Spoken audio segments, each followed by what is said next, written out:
Despite the big price tags for pass rushers, college football teams know they need to add them from the portal. We're going to discuss why it is so valuable today on today's show. Locked On presents The Portal, the daily podcast covering college football recruiting and everything NIL. Part of the Locked On Podcast Network.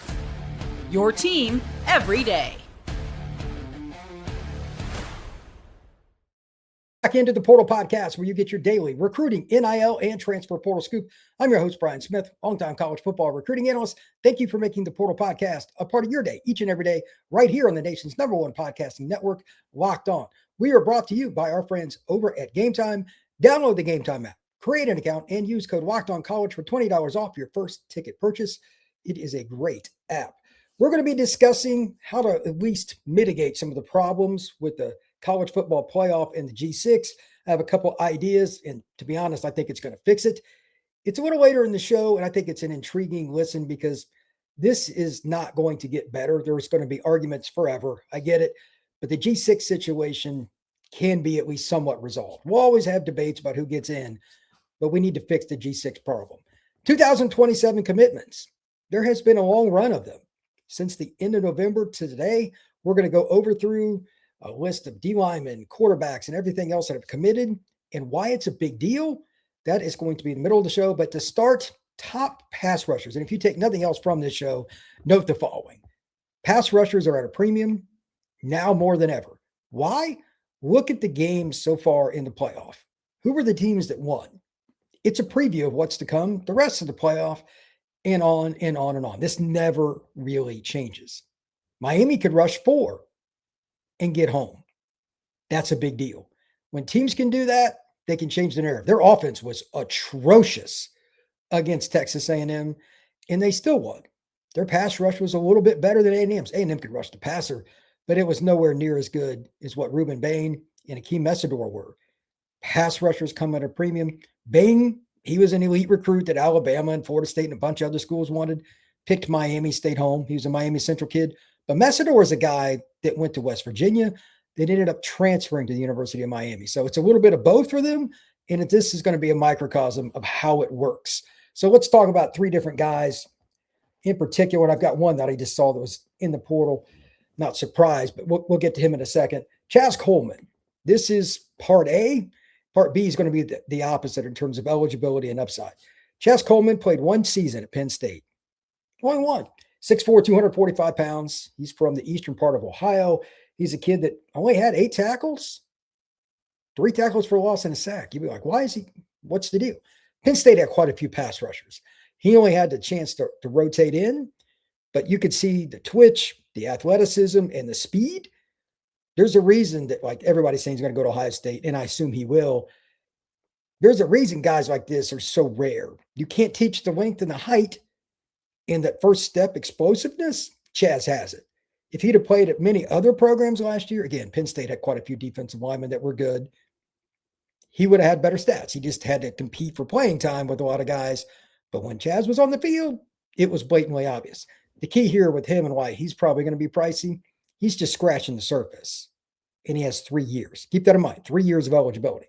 On the other side, Adam Trick, another kid out of the state of Ohio. He's from the greater Dayton area. It's going to be 1 year wherever he goes.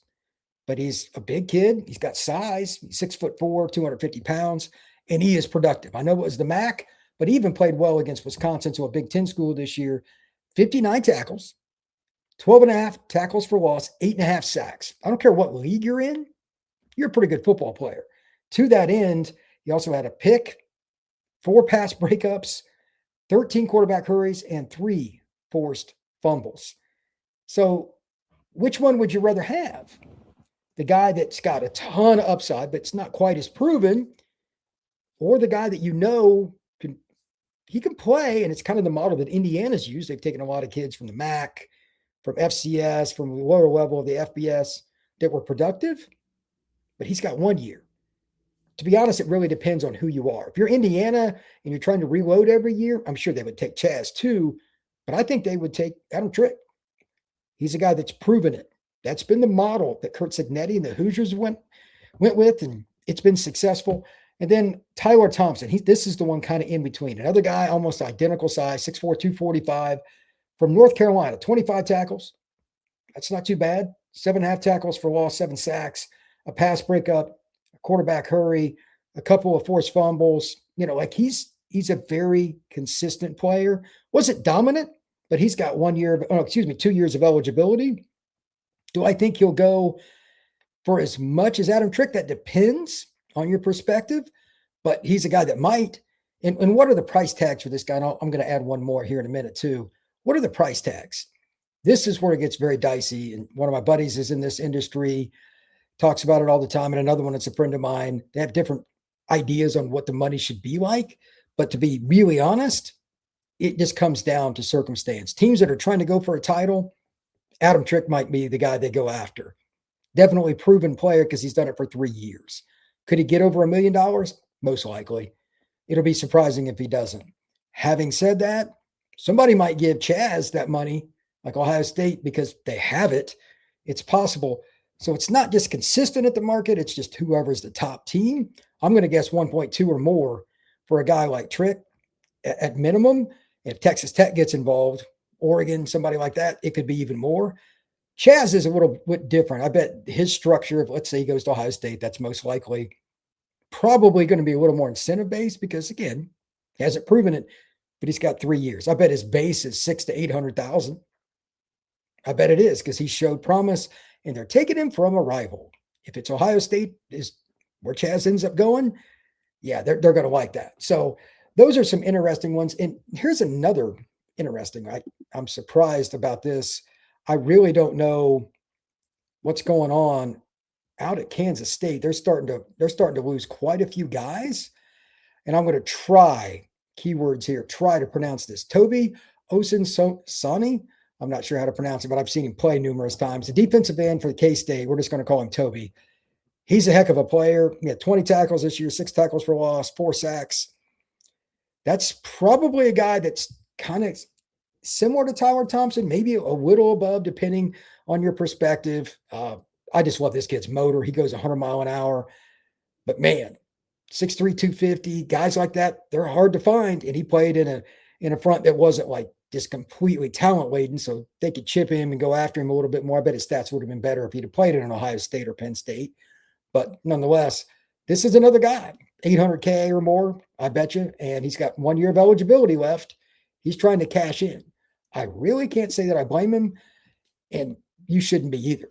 Finally, Javion Hilson and Jesse Harold. Hilson's from Cocoa, Florida. He went to Missouri for a year, barely played. Had like 1 tackle in 3 games, played some special teams. Jesse Harold went to Florida State. He's a kid from Gaither High School in Tampa, right down the road from where I used to live. He headed up to Florida State, really didn't play at all. They're both in the portal, highly recruited kids. Hilson, I don't really know Harold. Hilson's a great guy, super athletic, elite student. I think off the field will help him for certain. Again, I don't know Harold like that, so I can't speak to him. But even though he didn't produce much, this is a guy that had offers from everybody. Bama, Florida State, Missouri, all the Florida schools. I'll be curious to see if he goes home or if he just goes somewhere he knows that he's going to play. That's the key. Will he come in and play and pick the school? It could be somebody like Indiana who's losing some defensive linemen. It could be a school in the SEC that's losing some defensive linemen. Wherever it's at, I would not be surprised. But my question is, how do you grade a kid that played in 3 games and really didn't play on any third downs? That's going to be interesting. Like, he played very few. That will be the point where I'm not going to guess on the prices, but I'm sure there are going to be a lot of schools that still try to give him quite a bit of money because you just don't find many pass rushers like Hilson. I thought he was a 5-star coming out of high school, so we'll see. Harold, he's a little bigger. I think he'll be a strong side end or grow into a D tackle, but there's still going to be people that are going to offer him quite a bit of money. You can't teach the frame. Jesse looks the part, and he's a guy that, again, he's got 4 years of eligibility, just like Javion Hilson. Both those guys will probably command a price from somebody. I just don't know where it's going to be. When we come back, I'm going to talk about the 2027 recruiting class, how it's exploded. Why are there so many kids that have already made decisions? Why are there so many players that are good making decisions? It's not just like one guy here or there. This is quite the list. We're going to go through the month of December to date. That is next here on the Portal Podcast. Today's show is brought to you by our friends over at Game Time. There's nothing like the college football season, tailgates, packed stadiums, and being right there in the middle of it all. The energy, the bands, the moments you remember forever, but actually getting tickets, especially with the playoffs, it can be very difficult. And that's the frustrating part about it with all the long lines, the logins, if you're using an app, prices changing at checkout. That's why Game Time gives you, the fan, the edge back. It's the easiest way to unlock amazing college football tickets and experiences in just a few taps. I've gotten 2 different tickets in the last couple of weeks to basketball games. It's the same deal. You tap on the game you want, you click on the seat, you see your seat view, you go and put your information in, and you buy the ticket. You're in and out. I got my first time I was on the app, it took me 5 minutes. It's very, very simple. And the best part about it, again, you're going to know what your price is up front. Take the guesswork out of buying college football tickets with Game Time. Download the Game Time app, create an account, and use code LOCKEDONCOLLEGE for $20 off your first purchase. Terms apply. Again, that's code LOCKEDONCOLLEGE for $20 off. Download the Game Time app today. Thank you very much for making Locked on the Portal a part of your day each and every day. And if you want to take it to the next level, make sure you check out the Everydayer Club. It's down in the description with a link. You're going to get free access to our Discord. You're going to get $5 a month, no ads on your audio platforms, that you can take this show and anything else with you wherever you want to go. It's very simple. Again, check it out down in the description below. We're going to be talking about the 2027 commitments.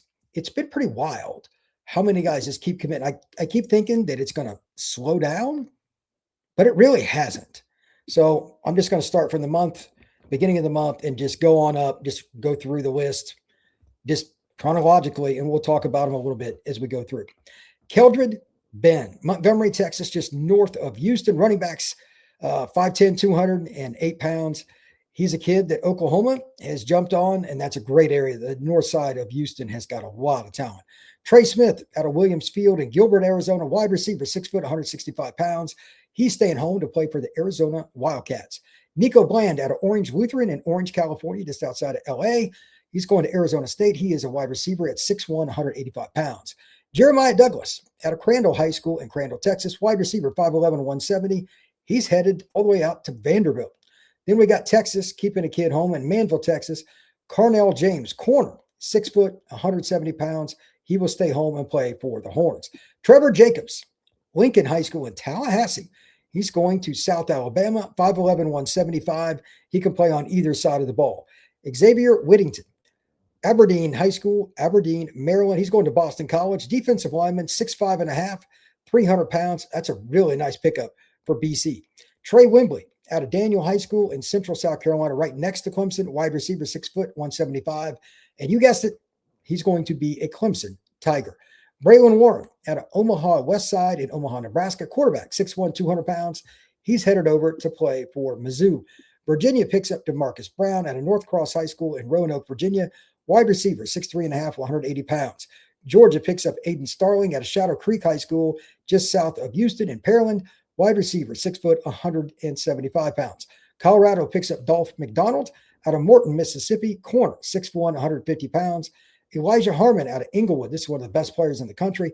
Defensive tackle, 6'3", 280 pounds. He's headed to Norman, Oklahoma to play for the Sooners. Texas A&M keeps a kid home. Caden McCarty, Cy Falls High School, just outside of Houston. He's an edge defender. He's going to be playing for the Aggies, 6'1", 215 pounds. Gavin Stecker out of Bettendorf High School, Bettendorf, Iowa, linebacker, 6'3", 190 pounds. He's going to be a Hawkeye. Ace Alston out of Anderson High School in Cincinnati, corner, 5'11", 175 pounds. He will play for the Notre Dame Fighting Irish. Colt Lumpras out of the Lawrenceville School in Jersey. That's a big athlete. I think he'll play edge, could play tight end. He's going to play for the Alabama Crimson Tide. Jaden Travers, St. Francis Academy in Baltimore, defensive lineman, 6'3", 260 pounds. He's headed to Lincoln to play for the Huskers. Weston Nielsen out of Bastrop, Texas, quarterback, 6'1.5", 180 pounds. He's headed to Arizona State. Braylon Bingham out of Pleasantville High School in Iowa. He's going to be a Hawkeye linebacker, 6'2", 205. Braylon Pope out of Sumner, Washington, wide receiver, 6'3", 195 pounds. He's going to be a Washington Husky. Xavier Hassan out of Cardinal Gibbons High School in Raleigh, North Carolina, corner, 5'11", 195. He's going to Notre Dame. That's a kid That's another top 100 player. A bunch of these kids are top 200, by the way. Just incredible amount of players that are really good. Marquise Bryant out of Rollsville High School, another guy right down the road from where Hassan lives. He is an athlete, 5'11", 190 pounds. He's staying home. He's going to be a North Carolina Tar Heel. Elijah Landrum Hamilton out of Cherry Creek at Inglewood, Colorado, just outside of Denver. He's going to Wyoming. Wide receiver, 5'10", 160 pounds. King Kawama out of Reagan High School in Pfafftown, North Carolina. He is going to play for the Blue Devils. Edge, 6'2", and 265 pounds. JT Garaki out of Don Bosco Prep in New Jersey. Tight end, 6'5", 230. He's going all the way down to Austin to play for the Texas Longhorns. Quentin Cipher out of Millbrook High School in Raleigh, North Carolina. Linebacker, 6'2", 220 pounds. He's going to play for Ohio State. Miles Smith out of Inglewood High School, a defensive lineman, 6'3", 295. That's another kid headed down to play in the southwest part of the country. He's going to A&M. He's another really good player out of Inglewood High School. And then we've got, let's see here, which high school is this? Montana State. Titus Vadlick out of Fruitland High School in Fruitland, Idaho. Quarterback, 6', 175 pounds. He's going out there to Montana State. And finally, Jack Jazine out of Odenbolt Arthur High School, Odenbolt, Iowa. Tight end, 6'4", 205 pounds. I'm sure his brother is Cooper Jazine, and he is going to play for the Hawkeyes, just like his brother. That is a very long list. And just kind of going through here, looking at like 24/7's rankings for whatever it's worth. There are quite a few kids that have grades of like 88, 89, 90, top 250 kids. There's several of them, like the Cipher kid going to Ohio State's top 250. The kid, Marquise Bryant, going to Carolina's top 250. Xavier Hassan's top 250. This is an impressive group really early. Weston Nielsen, the kid going to Arizona State. Nice pickup for them out of Bastrop, Texas. Nebraska, you know, they're going all the way out to St. Francis Academy to get a defensive lineman. I always trust St. Francis too. Colt Rumpris, he's not quite top 250, but I wouldn't be surprised based on his film if he ends up there. Ace Alston going to Notre Dame. That's a 115th ranked player by 24/7. This is a really good group. Caden McCarty going to A&M out of Cy Falls. He's a top 100 kid. I'm curious if anybody has any comments about this, fire away, but why do we think so many young players are pledging? That was just the month of December for the class of 2027. Why are so many pledging early? I've got two thoughts on it. Number one, it's the basics. They're getting into the recruiting game earlier. They're learning faster. They're taking more visits at an earlier stage. Okay. Secondarily, I think a lot of schools are trying to get these guys to sign. I don't know how legal this is, to some kind of agreement. Hey, we're going to help you out before you get to school. In some places that's legal and some it's not. But that's one of the reasons they're committing. They're getting money to be committed. That's my opinion on it. If you've got any comments, fire away. But I'm going to jump in the chat here for a second. Salty, you've got several things going on in here, man. I see that you're a busy man. What's going on, Salty? Salty, I think it will get ugly early. Let's see what we got here. Have I finished all my Christmas shopping? For the most part, I have.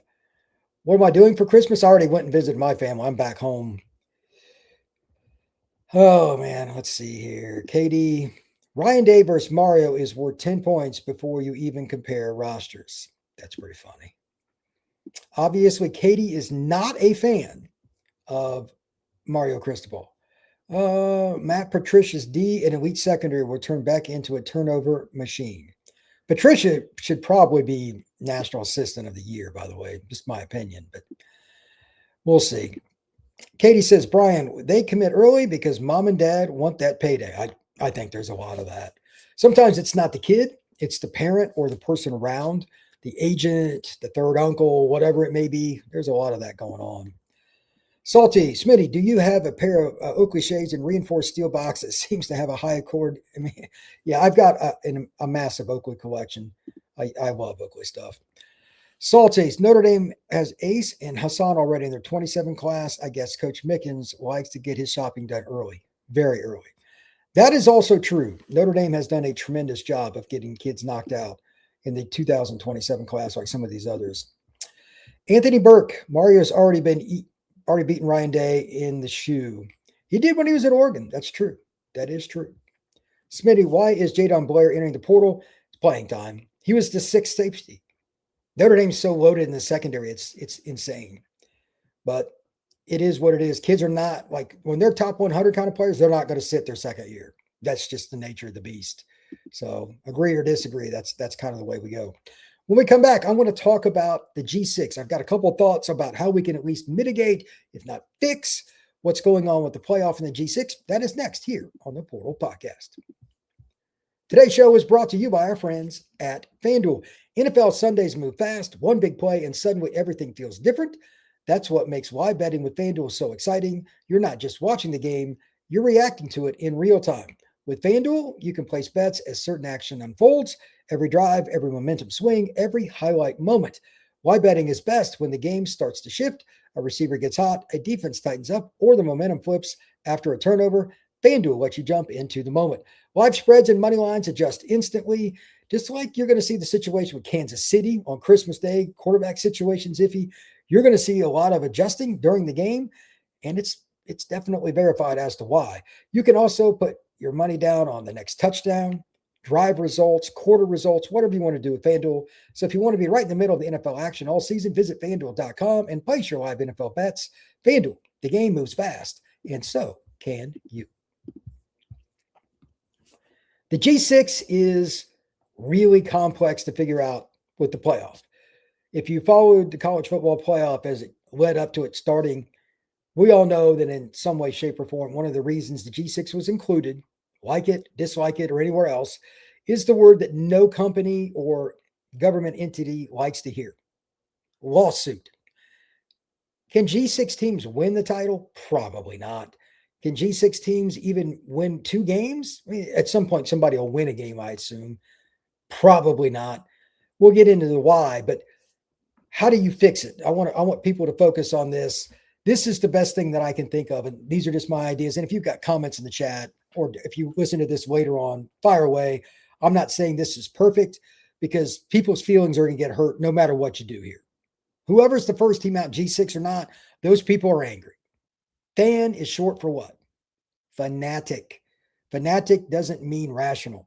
So with that in mind, I've got a few things in general. Number one, even if you got rid of the G6, just like these automatic qualifier kind of things, you could set it up where they can get in. It doesn't have to be the highest ranked G6 is automatically in. You should have a better parameter than what they had this year, though, because like they're going to get slaughtered every year, probably. But when that one team does have a great year, like last year's Boise team was probably better than what we had this year, but you have to give them some money. A lot of the G6 teams get their butts beat. Look at Tulane. I mean, they're still a solid program, but Ole Miss beat them pretty good both times. They should get money even if they don't have a team in. That's A. B, for me, if you're ranked in the top 12, and if you want to make it another number, somebody automatically gets in. But they've got to play more teams, and they got to win more games. Not just play quality teams that get beat by 20. You got to show it on the field. And then finally, I think something else, I know like Tom Fornelli over at CBS Sports doesn't think this is true at all. Oh, I don't think the TV networks would want this. If you had a G6 playoff, there's going to be gambling. So it's a lock that people would watch. But I think that some of the players would really like that. I think there's a way to do it. Maybe you only do 10, 12 teams, but anybody that doesn't get in to the college football playoff is eligible at the G6 level. I think they could do something like that, and it would be fun. They've got it for the FCS, and it's on TV. Like, you can get some of those games later on television. For G6, it would definitely be able to sell some advertising. Would it be as profitable? Probably not, but they would make money. So those are my ideas, and I'm not saying they're perfect, but again, they should automatically get some money. No doubt about it. There needs to be a little bit better of a qualifier for where they got to be ranked. They need to beat somebody in the regular season. They shouldn't be automatically in, automatically got to have a G6. The only reason that's the case is they're scared to death of a lawsuit. It's pathetic. And then finally, you should give them their own tournament, whether a guy finds his way as the head coach of helping his team get into the G6 or get into the playoff or not. Even if you lost one, there could be 12 good teams to have a tournament. Why not? You could do it. Somebody would pay advertising for it. Again, the FCS makes it onto TV. If they do, G6 could as well. So that's my take on it. With that, we got a few more comments here in the chat. Let me check out and see what we got here. Anthony Beck is no Justin Herbert. No, he is definitely not, but he's still a good quarterback. Anthony Burke, Justin Herbert was already in the NFL. Salty. I can't believe Justin Herbert is Justin Herbert. He is having one hell of a year in the NFL. Herbert's good, man. Like, he doesn't get a ton of attention being out on the West Coast, but that guy can spin it. He's done a great job. He was like a no-name recruit that went to Oregon. James, yeah. James, I agree. I'd watch a G6 playoff, he says. I would too, because I think it'd be fun. It'd be competitive. And I think it would be a great way to spend some time when the playoff, like for the high level, is not going on. There'd be another game we could watch. There's a way to do it. Salty. I have always wanted a G6 playoff, and this year, and if the committee keeps screwing up, I'd like an 8-team NIT-like playoffs for the first 8 out. I don't know what the number is, 6, 8, 12, whatever it may be. They got to figure that out. They would know better than me. I only follow that level a little bit, but I think it would be fun. I think it would be fun. And on that end, there are other addendums that could be made. How much they make and all that stuff has got to be, unfortunately, coincided with the advertising. And I don't know how that would work, but there would be enough money in some way, shape, or form. They might put some of it on streaming or something, which would suck, but you know how the networks are. Bottom line, we need to find a better way, because I'm sorry, there's no way James Madison or Tulane should be in over Tulane, Texas, Notre Dame, or Tulane, over Vanderbilt, Texas, Notre Dame, in schools like that. They're not in the same stratosphere. They're not. You have to definitively prove it, not just because all these people are afraid of getting sued. They've got some scared lawyers, in my opinion. So we'll see what happens in the long term, but hopefully they can at least fix it so we get more consistency than what we had this year. Thank you once again for making the Portal Podcast your first listen each and every day right here on the Locked On Podcast Network. I am Brian Smith, longtime college football recruiting analyst. Like and subscribe. Take us with you on the go with your audio, all the platforms you can imagine, Spotify, Apple, Podbean, or anywhere else you get your pods on the go. We are absolutely available. And of course, on YouTube. We will see you again soon. This has been the Portal Podcast.